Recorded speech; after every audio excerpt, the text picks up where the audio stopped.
Então vamos lá, muito boa noite a todos. Estamos começando hoje aqui a segunda aula. Aquele que está aqui começando o dia de hoje por algum motivo não viu a aula de ontem. A aula de ontem ainda está aí aberta, online, gratuita. E de certa forma a gente falou bastante aqui sobre o conceito de OAE. Eu contei um pouco da minha trajetória, coloquei aqui o case, uma participação do Eduardo Tadeu aqui contando um case de uma grande farmacêutica sobre essa concepção, né, da ideia de OAE, o que é o indicador de OAE, foi a temática da primeira aula. Nós explicamos inclusive que o OAE é um indicador de resultado composto por 3 indicadores de monitoramento. Então quem quiser mais detalhes aí do que foi a aula de ontem, dá uma olhada lá no link que está aqui na descrição desse vídeo, que vai te levar também para a aula número 1. E nós também temos uma comunidade no Telegram, que está lá discutindo um pouco também da temática desse webinário, que fala basicamente do quê? Conceito, aplicação, boas práticas, a questão inclusive do impacto da indústria 4.0 na coleta e análise de dados, do indicador Overall Equipment Effectiveness, o indicador de eficiência global do equipamento, aquilo que é utilizado, por exemplo, pelas empresas World Class, né, as empresas de excelência e alta performance, na busca de ganho de produtividade e lucratividade industrial. Uma coisa que eu queria falar também já de início aqui nessa segunda aula é que independente se você gostou ou não gostou da primeira aula lá, deixa seu like ou dislike, é importante para a gente saber também como que está aí a assimilação, né, desse conteúdo. A gente tem colocado também a oportunidade de você que tem dúvidas, dizer aí nos comentários quais são as principais dúvidas para aplicar isso que nós estamos comentando aqui. Vou trazer também um resumo na aula de hoje do que a gente já viu na aula anterior, mas reforço, vale a pena você dar uma olhada no detalhe de tudo que foi falado, para você não perder nada do conteúdo e participar da nossa comunidade. Outra coisa importantíssima de dizer é que a aula 2, a gente não fala mais da parte conceitual, né? A gente vai falar mais da parte prática. Então, o canal Data Dias ele é baseado em 3 didáticas aqui, né? A questão da filosofia como concepção, a ciência como validação e a tecnologia como aplicação prática desses conceitos e métodos científicos que nós temos aí já consolidado pela história aí do pensamento humano. E o canal também traz um pouco da prática, né, das empresas que estão hoje aí nessa batalha, vamos dizer assim, nesse desafio, que é manter as máquinas com 100% da eficiência. Praticamente uma coisa que eu queria já de cara entregar nessa aula 2 é que 100% de OAE, turma, não é um número esperado pelas indústrias. Na verdade, essa ideia de 100% seria a ideia de perfeição, né? Vamos imaginar o que seria uma fábrica perfeita. A fábrica perfeita teria todas as máquinas funcionando 100% do tempo programado, com 100% da capacidade e 100% de qualidade. Isso, na verdade, está muito relacionado à ideia de excelência, no sentido de perfeição. Mas não é uma busca no sentido de, além da melhoria contínua, né, que a gente pode colocar o alvo, o horizonte lá como sendo a excelência, não é o número em si que interessa nesse momento aí. Acho que o mais importante é saber, peraí, quanto que é o meu real? Qual que é a minha eficiência real hoje? E uma coisa que eu queria mostrar nessa aula 2 já, de imediato, são as dificuldades das empresas de entender o cálculo de OAE. Porque uma coisa que eu sempre vejo hoje na internet são pessoas aí explicando o que é, como calcula. Então é uma temática até aberta aqui dentro do ambiente do YouTube, do LinkedIn. Tem artigos meus já publicados no LinkedIn falando sobre isso. E uma das coisas que eu sempre percebo é assim, na hora de aplicar o conceito do OAE ainda tem dúvidas. Por exemplo, quais são as dúvidas principais com relação ao cálculo de OAE? Primeiro, aquela ideia do seguinte, se eu tenho 80% de disponibilidade, 80% de performance e 80% de qualidade, não quer dizer que eu tenho 80% de OAE. O OAE não é uma média. Tá? Acho que o primeiro grande erro aí é quem pensa que o OAE é uma média. É um percentual aí que vai equilibrar entre os 3 indicadores, não é bem por aí não. E outra coisa é a seguinte, se você entendeu bem o que foi falado na última aula, com relação aos indicadores de monitoramento, a disponibilidade, ela contempla a relação entre tempo de máquina produzindo e tempo de máquina parada. Só que dentro da ideia de máquina parada, nós temos 2 situações. Tem paradas que são planejadas, elas são programadas para acontecer. Então, de certa forma, o que acontece? Uma empresa que não trabalha 7 dias por semana, que ela tem lá dentro da sua estratégia de cronograma, folgar o domingo. Todo domingo, na verdade, eu não tenho produção na minha empresa porque as máquinas estão desligadas. O que acontece então? Eu vou ter aí o domingo como sendo uma parada planejada. E dentro desse cálculo aí de capacidade e eficiência dos equipamentos, é importante pensar que no cálculo de disponibilidade, você vai ter que definir bem lá com a tua equipe o que pesa e o que não pesa na eficiência do cálculo de OE. Quando eu digo o que pesa e o que não pesa, basicamente é o seguinte, definir quais são as paradas que são corretivas e quais paradas que são planejadas e programadas. Ela não vai pesar no cálculo de eficiência da tua máquina. E a discussão vem exatamente aí. Muitas pessoas me perguntam, peraí, Flávio, aquele intervalo que todo dia a gente para refeição, né? Isso aí eu entendo que é uma parada planejada. Mas e o meu setup? De certa forma, o meu setup ele foi planejado pela minha equipe de PCP, então tem um departamento de planejamento, controle da produção, que manda as ordens de produção para o departamento de manufatura e de produção, e ele já coloca lá dentro da programação quantas horas, né, que vai ser demandada para realizar aquela produção, e dentro dessas horas planejadas, ele também leva em consideração lá que tem um tempo entre uma troca de um produto e outro, que seria, de certa forma, até definido esse tempo. Então ele fala assim, ó, pelo histórico que nós temos aqui, em média, nosso setup está durando aí 30, 40 minutos, eu vou deixar aí, dentro da minha programação, esse período de troca aí planejado. Uma outra questão que me perguntam muitas das vezes é o seguinte, o que realmente é a parada planejada e o que é a parada corretiva do ponto de vista da eficiência, tá? Então nós temos que entender que o indicador de OE, ele vai penalizar, de certa forma, as principais perdas do meu processo, as perdas por parada, as perdas por velocidade e as perdas por refúgio e retrabalho, que cada uma delas aí vai apontar para uma oportunidade de melhoria também. Uma outra dificuldade que existe é em cima do cálculo de performance. Então muitas das pessoas falam assim para mim, Flávio, eu não tenho só uma máquina, eu tenho uma linha de produção.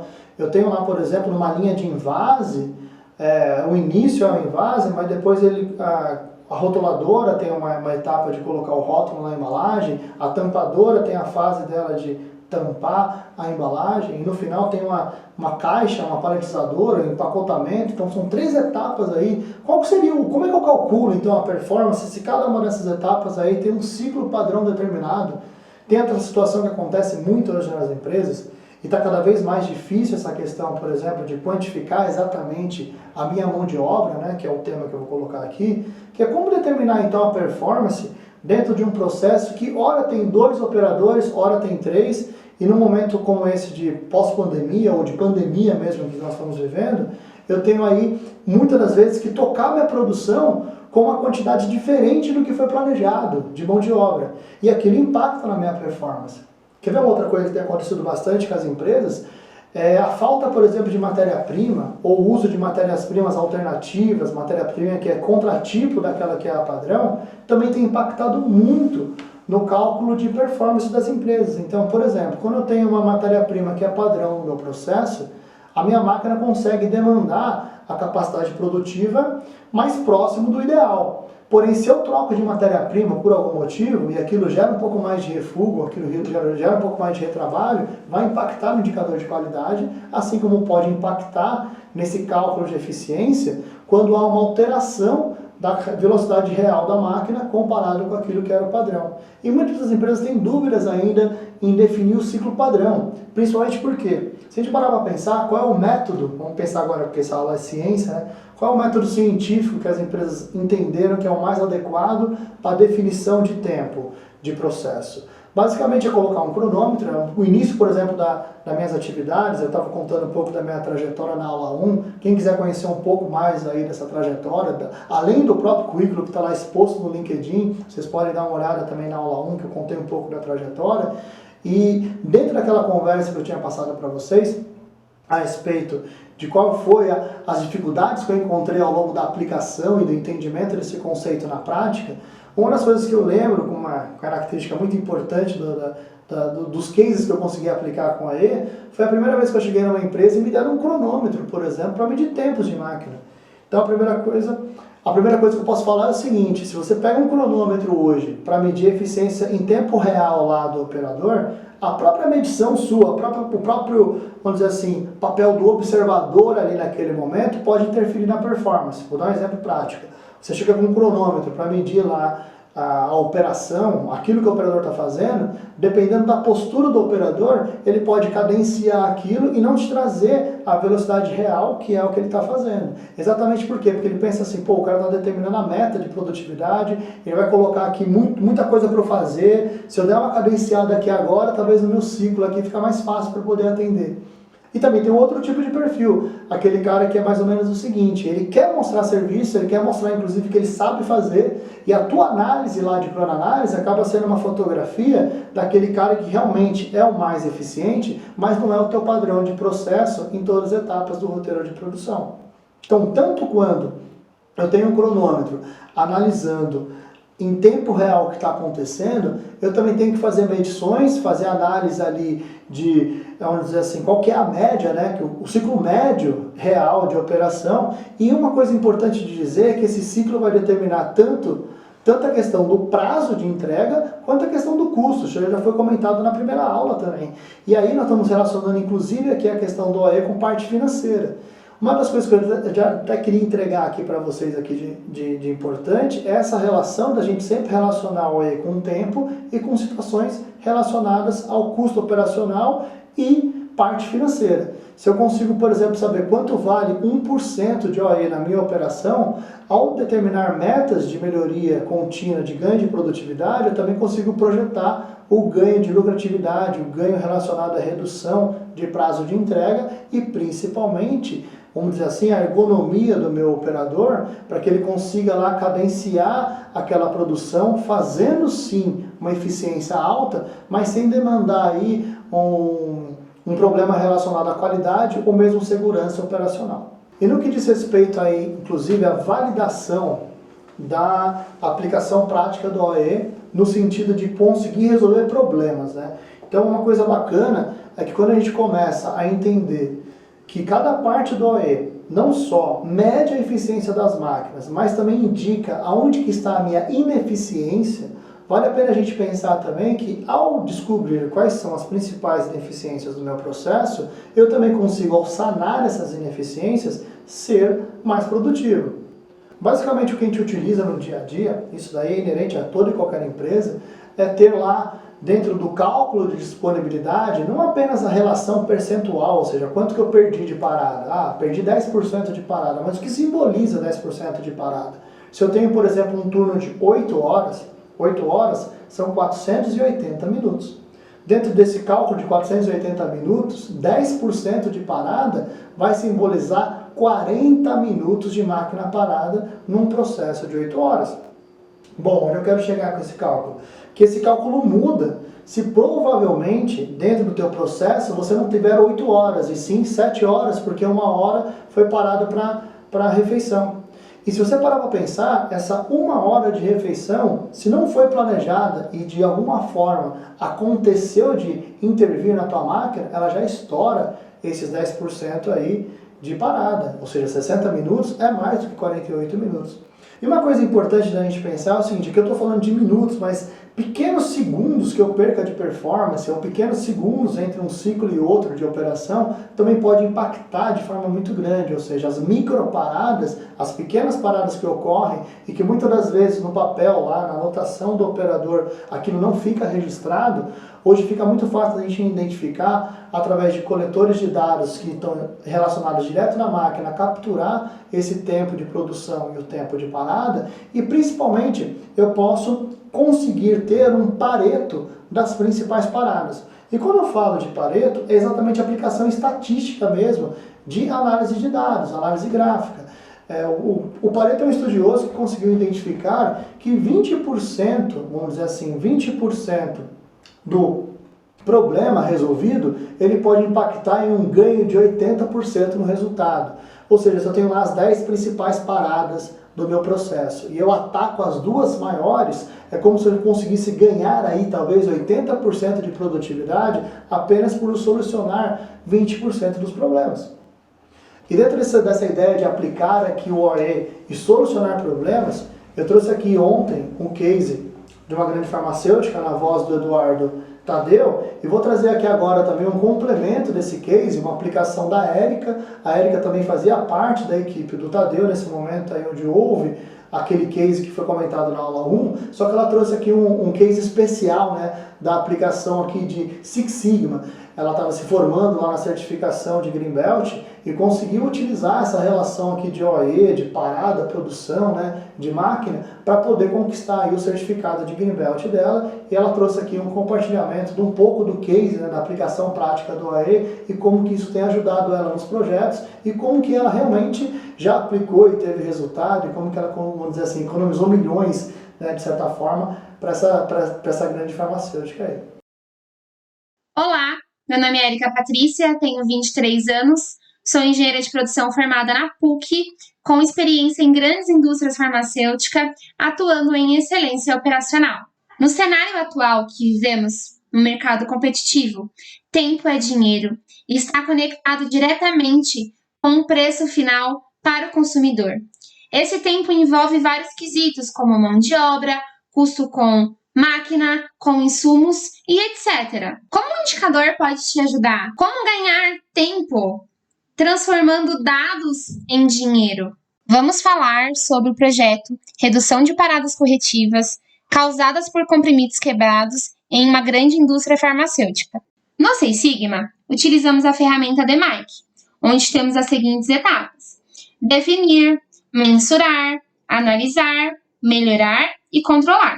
Nas etapas mensurar, analisar e controlar, aí que entra a importância de termos um sistema automático de coleta de informações DOE dentro do sistema Fabril. A partir das análises feitas em cima dos dados coletados, nós tivemos o seguinte cenário: nós estávamos deixando de produzir, no ano de 2018, 924 mil unidades comerciais do produto losartana. Isso significava um faturamento adicional de 8 milhões e 300 mil reais. Após a etapa de análise, seguimos para a etapa de implementação, onde tivemos testes pilotos com o produto losartana, onde nós constatamos diversos ganhos como aumento de disponibilidade, aumento de performance e redução de mão de obra. E por último, viu como é importante termos dados confiáveis para analisarmos e implementarmos melhorias dentro do ambiente Fabril? E sim, as melhorias trazem retornos significativos nos indicadores que automaticamente nos trazem retornos financeiros. Então, assim, quem já tem acompanhado um pouco dos conteúdos que eu tenho publicado a respeito de OE, talvez até já tenha visto esse exemplo, que é um exemplo que eu uso bastante em treinamentos, que é o exemplo de quando o dono da fábrica, o diretor industrial, a pessoa que é responsável, por exemplo, por gerenciar os recursos de equipamento, compra uma máquina nova ou quer saber exatamente, dentro do ambiente Fabril, qual é a eficácia de uma máquina específica. Então, normalmente quando tem uma reunião de fábrica, onde o pessoal está discutindo qual foi a eficácia do dia anterior, o lance que está ali sendo discutido basicamente, a pergunta que está por trás é qual é o resultado que essa máquina deu, qual foi a eficiência do equipamento nas últimas 24 horas. Então se vem alguém lá de manutenção com os dados de máquina parada, identifica, por exemplo, que a máquina ficou 25% do tempo parado, ele vai dizer que a eficiência da máquina foi de 75%. Então a máquina foi 75% eficiente porque ficou parada 25%. Bom, daí não está errado. Mas e a pessoa que está olhando, por exemplo, a questão de eficiência em tempo real lá da produção, vendo as metas de produtividade, vendo hora a hora da produção e identifica, por exemplo, que a máquina deveria fazer 100 peças por hora, mas na média ela só conseguiu entregar 85 peças. Ele vai dizer o seguinte, ó, a eficácia da máquina, a eficiência de performance aí desse equipamento não passou de 85%. Ele pode até dar uma briga com o cara que falou que era 75%. O cara fala 75%, o outro fala 85% e ninguém chega no número. Aí chega alguém da qualidade, por exemplo, falando assim, ó, peraí, cara, dessas 85 peças que fez, teve várias peças que a gente descartou, jogou fora, nem tudo que a máquina produziu foi para o estoque, ou mesmo foi faturado pelo nosso departamento que fatura lá a nota do cliente, não entrou dinheiro ainda dessa produção. Bom, Se o cara da qualidade vai lá e faz um cálculo, por exemplo, do refúgio, e ele identifica, por exemplo, que teve 5% da produção que foi refugada naquele processo, ele pode dizer que a eficiência da máquina foi de 95%. Bom, eu perdi 5%, então 95% foi perda. Legal. Aí é que é o ponto. Qual que foi a eficiência global do equipamento que teve 25% de parada, ou seja, 85% de disponibilidade, teve uma variação de performance aí de 85% de desempenho, porque ela perdeu parte da produção na velocidade, ela produziu mais lento do que deveria ter produzido, e 95% de qualidade. Então a pergunta que está por trás é: qual a eficiência global do equipamento? Qual é o OEE? Qual a eficácia desse equipamento que teve 75% de disponibilidade, 85% de performance e 95% de qualidade? Se a pessoa pensar, por exemplo, numa média, ela vai falar assim, pô, entre 75, 85 e 95, na média, ele foi aí 85% eficaz. E ele vai, inclusive, olhar no Google lá, que as empresas world class, as empresas que buscam excelência e alta performance, buscam esse número como excelência. 85% de OE é a meta de excelência e alta performance de todas as empresas que trabalham com melhoria contínua, por exemplo. E se você for buscar no Google aí o que é uma meta de excelência, vai ser colocado lá que 85 te coloca no patamar aí world class. Bom, então vamos lá. Queria dizer que a pergunta que está por trás aqui dessa questão é: qual é o OEE de um equipamento que tem 75% de disponibilidade, 85% de performance, 95% de qualidade? Quiser deixar aí no comentário aí da nossa aula, coloca aí para mim a resposta aí do que você acredita que seja, então, o OE dessa máquina. Então vamos lá, é aproximadamente 60%, aproximadamente 80%, é aproximadamente 90% de OE? Será que chegamos a esse número aí, até de 85% de excelência num ambiente como esse? Bom, se a pessoa pensar numa média, ela fala assim, ó, 75% de disponibilidade, 85% de performance, 95% de qualidade, na média eu tenho 85% de OE. Ledo engano. Os 85% de performance é dentro dos 75% de disponibilidade. Assim como eu só tenho qualidade dos produtos bons, ou seja, dos produtos que saiu da máquina, eu tiro um percentual de produtos que estão com qualidade que eu mando para o meu cliente e aqueles que estão não conformes eu descartei. Então os 95% é dentro dos 85% de performance.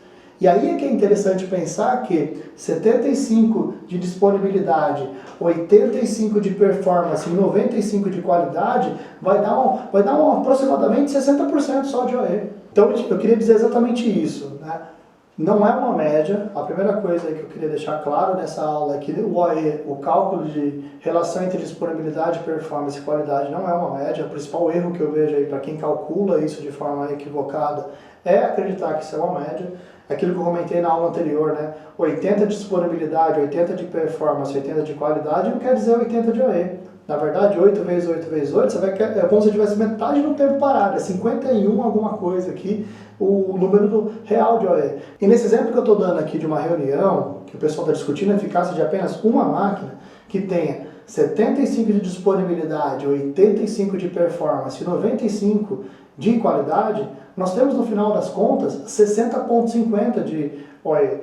Então, na verdade, 40% do meu processo foi perda. Então, quando a gente faz um cálculo aí de 60% de OE, o impacto disso, na verdade, é o seguinte: uma fábrica que roda 3 turnos poderia trabalhar apenas com 2 turnos, poderia eliminar o turno da noite, o turno que ele paga, por exemplo, adicional noturno, que muitas das vezes não tem as pessoas ali para tomar uma decisão de qualidade, ou muitas das vezes não tem uma equipe de manutenção para garantir a disponibilidade da máquina, porque é um turno mais restrito, é um turno que está ali apenas com a quantidade de operadores necessária para manter as máquinas rodando, e elas não rodam à noite exatamente porque não tem as equipes de apoio ali para poder garantir, né, disponibilidade, performance e qualidade daquele processo. Muitas das vezes algumas empresas aí ganham produtividade nos turnos do dia, exatamente para poder eliminar um final de semana com hora extra, um carro extra de entrega. Toda vez que eu falo aqui a palavra extra, pensa como um custo extra de operação que é impactado inclusive na questão de vantagem competitiva.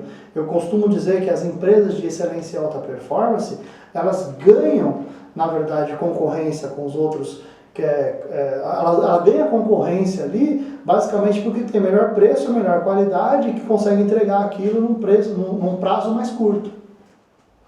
Além disso, quando a gente começa a entender um pouco mais que pequenas perdas que eu tenho ao longo do meu dia pode dar um grande impacto, né, ao longo da semana, mês e ano, quando eu analiso isso numa linha de tempo maior, a gente pode pensar, por exemplo, que 60% de OEE é como se em 10 dias eu só produzisse 6. Ou, imagina assim que de 10 meses eu só produzi 6 meses. Eu tenho 4 meses aí, ou 40% do meu tempo sendo jogado aí como perda e ineficiência de processo e que de alguma forma isso pode impactar negativamente na lucratividade e na produtividade aí dessa empresa. E uma coisa importante para falar dentro desse raciocínio relacionado ao cálculo de OE é exatamente a questão dos 85% de OE. Porque não é qualquer combinação de disponibilidade, performance e qualidade que dê no final das contas um número relacionado a 85 que é excelência e alta performance. Quero dizer o seguinte, se por exemplo eu tenho lá um coletor de dados, né, que está lá em tempo real contando a minha produção, mas a troca de produto acontece no físico, mas não acontece no meio tecnológico, no meio sistêmico, ou seja, a AOP não foi trocada, sistemicamente eu estou contando o produto anterior e o cálculo de performance pode dar errado. Se eu não aponto o refugo, vai dar um índice de qualidade de 100%, que na verdade pode não ser real. E o pior de tudo, não é qualquer 85% que me coloca em excelência. Eu preciso ter pelo menos aí a noção de que uma performance, por exemplo, de 120, certo? Que pode acontecer basicamente porque eu estou rodando a máquina numa velocidade melhor. Estou rodando mais rápido do que eu esperaria.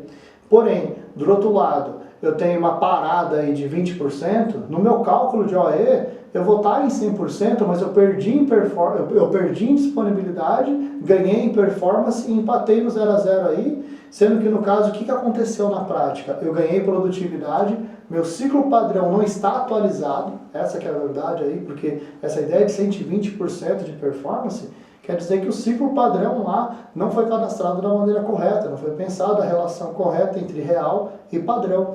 Aquele comparativo que eu faço entre o que foi planejado e o que realmente a máquina está fazendo, basicamente pressupõe eu entender qual é a meta da máquina, o que eu espero com relação a prazo e com relação a custo. Agora, uma coisa importante de comentar é o seguinte, aqui como exemplo teórico de aula, é muito fácil comentar aqui para vocês que 75%, 85%, até como um número redondo aqui, mas na prática, como é que eu calculo isso, né? A gente tem que entender que, na verdade, nenhum operador vai descrever lá para mim todas as paradas da maneira como eu imagino, certo?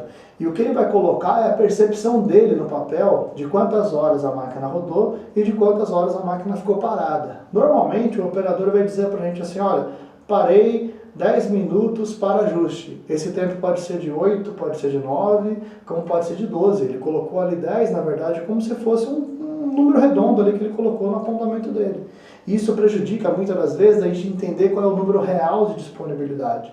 Assim como, na cabeça do operador, o que ele anota como quantidade produzida é aquilo que ele conseguiu realizar até o final do turno.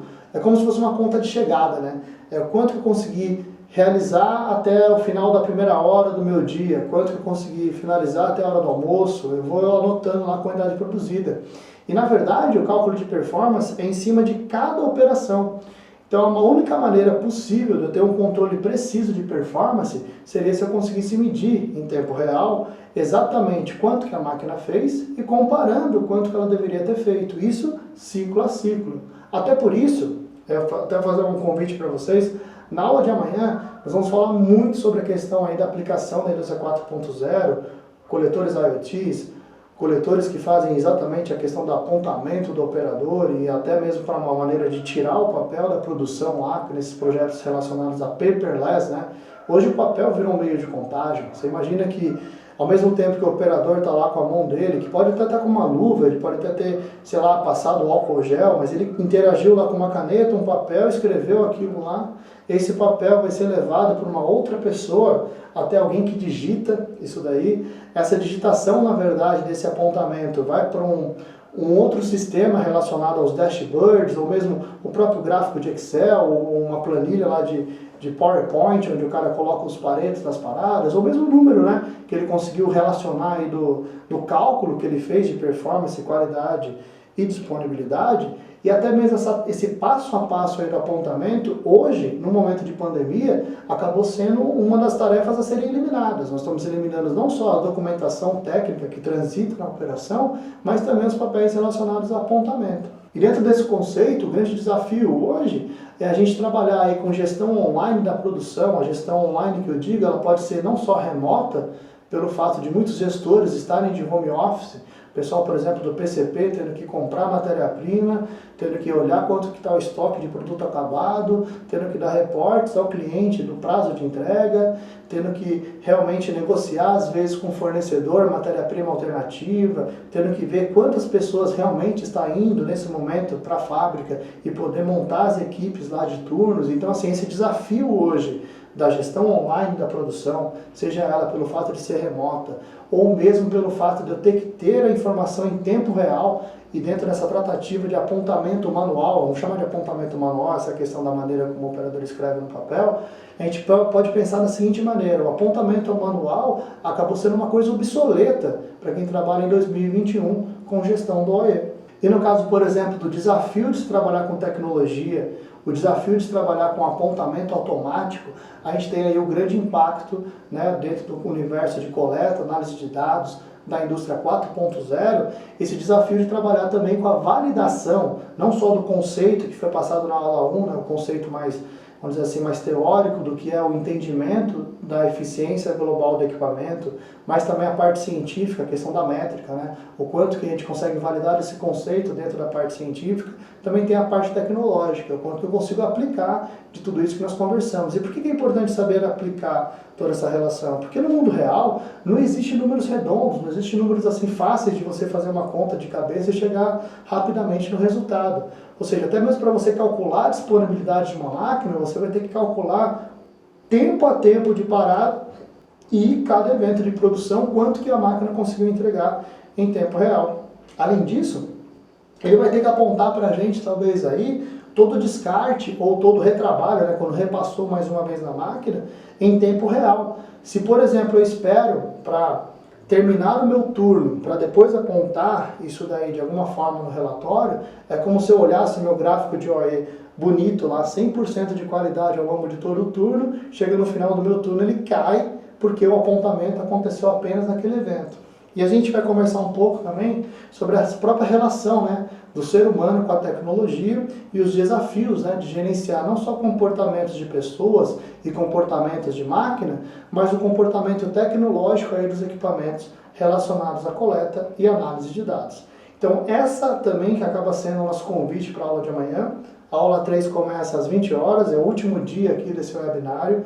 Vamos estar falando exatamente aí como um fechamento, né, de tudo que a gente já vem apresentando aqui de conteúdo, de como que a gestão online da produção tem sido impactada pela questão tecnológica e principalmente quais são as boas práticas, vamos dizer assim, quais são as boas práticas de uso de tecnologia, ciência e filosofia da gestão do OE no dia a dia das fábricas. Legal? Fica aí então o convite. Já quero agradecer ao pessoal que participou da aula de ontem, da aula de hoje. Queria que você compartilhasse esse vídeo aí com o pessoal da tua equipe. Quem mais quiser conhecer dessa ferramenta, poder ter acesso. Estamos aí com a comunidade aberta no Telegram.